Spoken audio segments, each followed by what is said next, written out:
বঙ্গবন্ধু পরিবারে আবার একটি বিষাদের সুর ঘটল। 4 বারের এমপি এবার ব্রিটিশ মন্ত্রী হয়েছেন। টিউলিপ সিদ্দিকী পদত্যাগ করেছেন। মহান আল্লাহ তাআলা যখন একটা ব্যক্তির উপর নারাজ হয়ে যায়, তখন চারিদিক থেকে সেই পরিবার এবং তার শুভাকাঙ্ক্ষীদের বিভিন্ন ধরনের বিপদ আপদ আসতেই থাকে।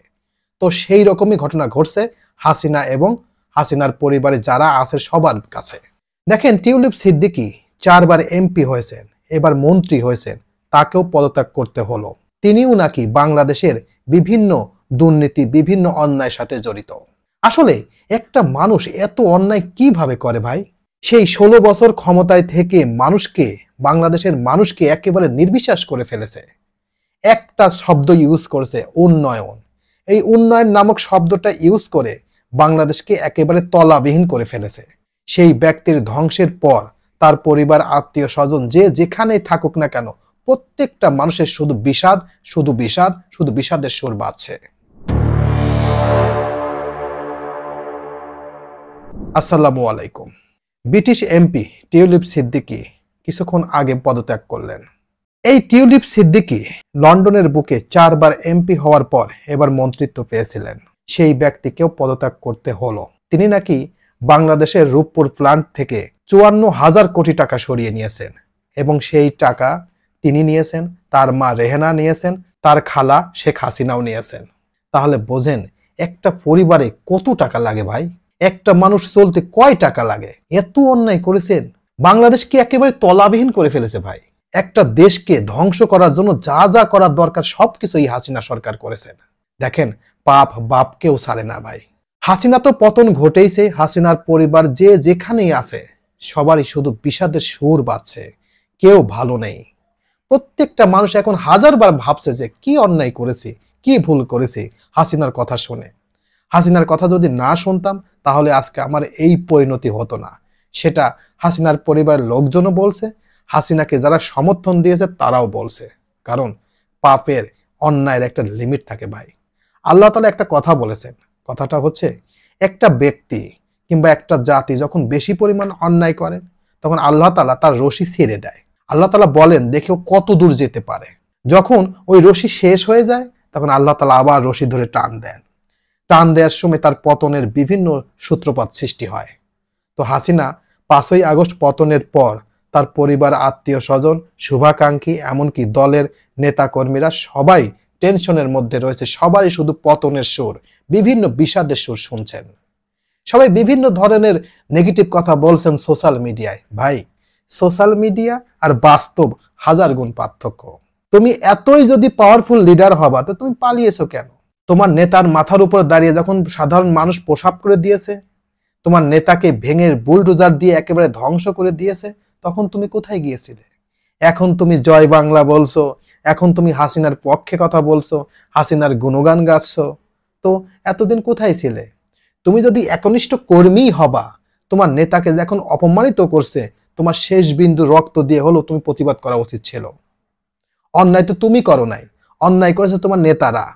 তো তারা তো পালিয়েছে, তুমি পালিয়েছো কেন? তুমি কেন এখন নিশ্চুপ রয়েছো?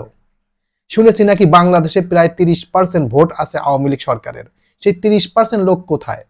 যারা বঙ্গবন্ধুর অপমানকে সহ্য করলো, যারা বঙ্গবন্ধুকে রক্ষা করতে পারলো না, ধানমন্ডির 32 নম্বর বাড়িকে রক্ষা করতে পারলো না, এবং বাংলাদেশের বিভিন্ন এমপি মন্ত্রীর বাড়ি পুড়িয়ে ছারখার করে দিয়েছে, সেগুলো রক্ষা করতে পারলো না। তো কি দল করো মিয়া?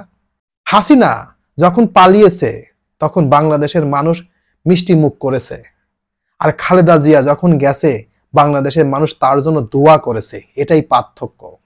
দুইজনই তো নারী, একজনের জন্য সাধারণ মানুষ দোয়া করে আর একজনের জন্য মানুষ মিষ্টি বিতরণ করে। তো কি দল করো মিয়া?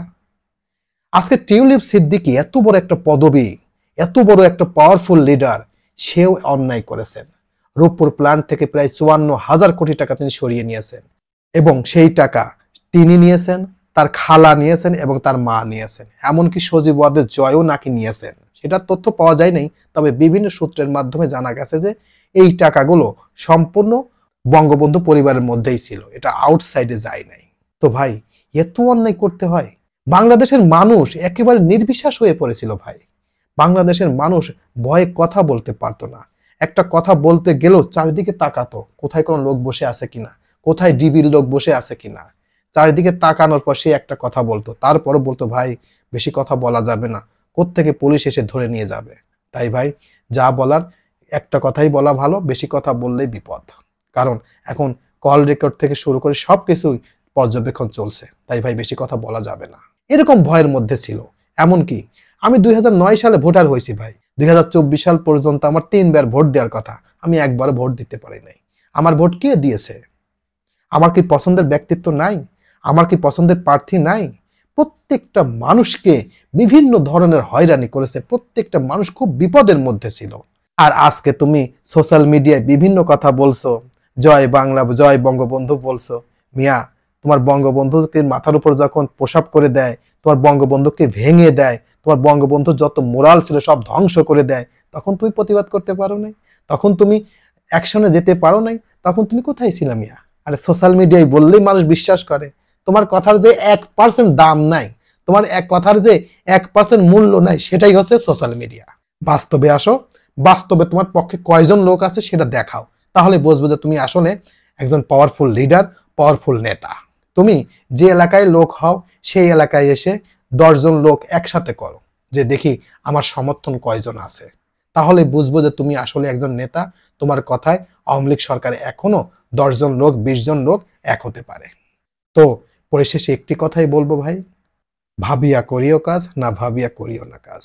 যে কাজই করুন না কেন সেই কাজ করার আগে মিনিমাম 10 বার ভাববেন যে আসলে আমি যে কাজটি করছি এই কাজটি করাতে সাধারণ মানুষ, কোনো মানুষের ক্ষতি হচ্ছে কিনা, কোনো মানুষ কষ্ট পাচ্ছে কিনা, কোনো মানুষের অক্ষুণ্ণ হচ্ছে কিনা, এগুলো ভাবার পরে কাজ করবে। যদি এগুলো না ভেবে তড়িঘড়ি করে কোনো কাজ করো তাহলে তোমার পতনও আজ অথবা কাল। তো ভাবিয়া করিও কাজ, না ভাবিয়া করিও না কাজ।